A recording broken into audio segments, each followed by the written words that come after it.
হ্যাঁ একটা মাইক দেন না। হ্যাঁ, ওনাকে একটা মাইক। হ্যাঁ শাসক দলের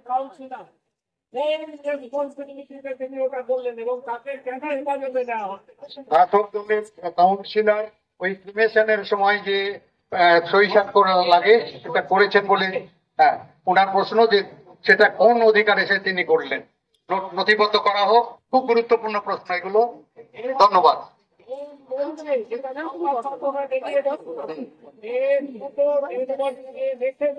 প্রশাসন তার বিশেষ প্রভাব আছে এই বডিটাকে আগে গুরুত্বপূর্ণ প্রশ্ন। এরকম প্রশ্ন উঠে আসুক আপনাদের মধ্যে থেকে। দেবজ্যোতি বাবু প্রশ্ন রাখলেন, খুব ভ্যালিড প্রশ্ন, গুরুত্বপূর্ণ প্রশ্ন। আপনারা সবাই আমি এবারে ডেকে নেব জুনিয়র ডাক্তারদের পক্ষ থেকে এসেছেন একজন ইন্টার্ন মুনতাসির রহমান, তিনি এখানে আছেন।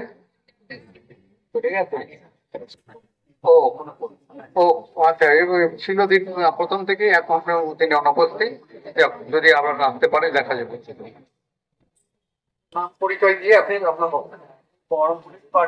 গোবিন্দ আমি একটু বন্ধ দৃষ্টিভঙ্গিতে বক্তব্যটা রাখার চেষ্টা করছি। না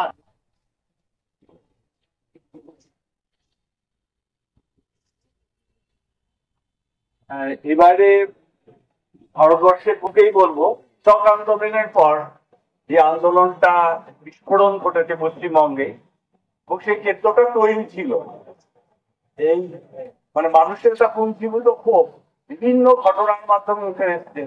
এই ঘটনা থেকে একটা হচ্ছে আরব বসন্ত।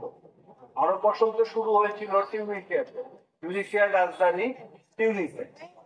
একটা মেয়ে সেখানে বলেছিল আমার একটা আবেদন ছিল, সেখান থেকে আরো এটা একটা সেই একটা যেটা এফেক্ট এটা গোটা ভারতবর্ষ এবং গোটা পৃথিবীতে ছড়িয়ে গেছে।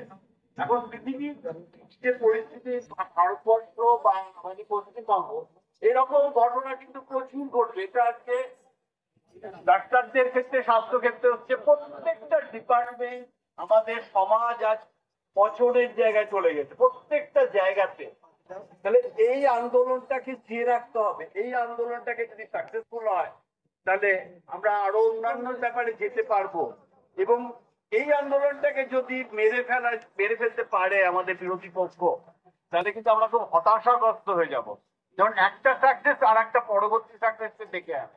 খেলার সময় দেখবেন আপনি একটা খেলা যে তারপরে পরবর্তী খেলাতে আপনি যাবেন। একটা ফ্রন্টে যখন লড়াই হচ্ছে, সামনের ফ্রন্টে লড়াই করে জিততে পারে, পরের ফ্রন্টে যাবে। তাহলে এই আবেগটাকে ধরে রেখে এবং এটাকে যুক্তিশীল একটা অবস্থার মধ্যে যেতে হবে যে কেন এই অবস্থাটা সৃষ্টি হচ্ছে, কি জন্য হচ্ছে। এবং সবথেকে যেটা ভালো লেগেছে এখানে একটা নৈতিকতার কিন্তু কথা এসছে, এবং সেটা ডাক্তারদের মধ্যে থেকে এসছে, শির দ্বারাটাকে বল করতে পারে।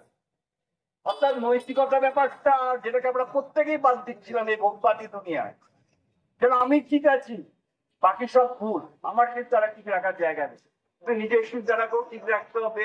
এবং যে কর্পোরেট কালচার, যে পুঁজিবাদী যে অবস্থা, সেই ব্যাপারটাকে আঘাত করতে গেলে পরে নিজের শির দ্বারাকে ঠিক রাখতে হবে। তারপর তুমি প্রশ্ন করতে পারবে এরকম ঘটনাগুলো কেন ঘটছে। এবং ব্যাপার ঘটনাগুলো সব জায়গাতে সবচেয়ে বেশি সেখানেই ঘটবে যেখানে প্রচুর পরিমাণে টাকা আছে। এবং আমি এটা খুব ব্যর্থহীন ভাষায় বলছি, ডাক্তারিতে আজকাল কিন্তু লোকে যেতে চাইছে বা আমাদের ছেলেমেয়েরা যেতে চাইছে যেখানে প্রচুর পুঁজি আছে, প্রচুর টাকা আছে, প্রচুর কর্পোরেট বিভিন্ন রকম ব্যাপার, এবং সেটা আজকে দেখিয়ে দিচ্ছে।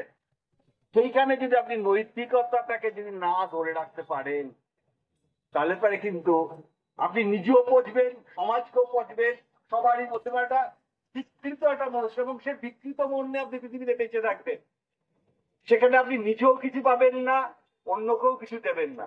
তাই নিজেকে রাখতে হবে। এবং আজকের যে অবস্থাটা একটা গতিমান একটা অবস্থা, একটা গতি যখন চলে তখন কোথা জায়গা আঘাত পেলে পরেই সেখানে জল ছিন্ন ভিন্ন হয়ে যায়। স্থির জল কখনো হয় না, সে প্রচন্ড গতিময় একটা অবস্থার মধ্যে দিয়ে আছে। কৃষক বিপ্লবটা একটা অর্থনৈতিক একটা খুব বড় প্রেক্ষিত ছিল। এইখানে প্রেক্ষিতটা অন্যভাবে এসেছে, মানুষের আবেগে প্রচন্ড ভাবে দামা দিয়েছে, ধাক্কা দিয়েছে, এবং যে মানে দুর্নীতিটা যে কোন জায়গায় পৌঁছে গেছে, এবং এই দুর্নীতির কেন্দ্রে সবাই আছে, ডাক্তাররাও পর্যন্ত প্রচন্ড পরিমাণে যুক্ত আছে। কারণ আমাদের এই কালচার গুলোতে যারা আছে, যারা উপভোক্তা, তারাই টাকাগুলো সামলাচ্ছে। সেই বলে না, মেরুদণ্ডের যে সিম্বলটা দেখাচ্ছে, মেরুদণ্ড গুলো ভেঙে গিয়েছে। সেই মেরুদণ্ড গুলোকে আমাদেরকে ঠিক রাখতে হবে। এবং এখন যে অবস্থার মধ্যে যে আমরা যাচ্ছি, চলে আসার পর আমরা খুব ঘরমুখী হয়ে গেছি, ফোনে অর্ডার করছি, খাবার আসছে, যা চাইছি তাই পাবো। কিন্তু এটা করতে গেলে কি দরকার? তার টাকা পয়সার দরকার। এবং যখন সোজা হাতে অত পয়সা তো আসে, হোক লালসাটা তখন চলতে থাকে। যেমন আগুনে ঘি জ্বাললে পরে আরো ঘি চায়, আরো ঘি দাও, আরো ঘি দাও, চলবে, দাও দাও দাও দাও করে করবে। এবং আর একটা নিয়ে অনুরোধ করবো, যাদের কাছে এরকম ভাবে প্রচুর পয়সা আসছে, যারা সেটা ব্যবসা হতে পারে, কর্পোরেট হতে পারে, ডাক্তার হতে পারে, ইঞ্জিনিয়ার হতে পারে, সব জায়গায় পিয়ানার অবস্থিত হলে, আমি ইলেকট্রিকের কাজ করতাম, আমার ডিপার্টমেন্ট হতে পারে, শিক্ষকদের হতে পারে, তাদের ছেলেরা যদি কাজ করে, বাড়ির বউ সন্তান বা তাদের আত্মীয় স্বজনদের ওপর করা উচিত যে তুমি এত পয়সাটা কোথায় থেকে পাচ্ছ। কারণ সে যে ইনকাম করছে সেটা সংসারে তার স্ত্রীর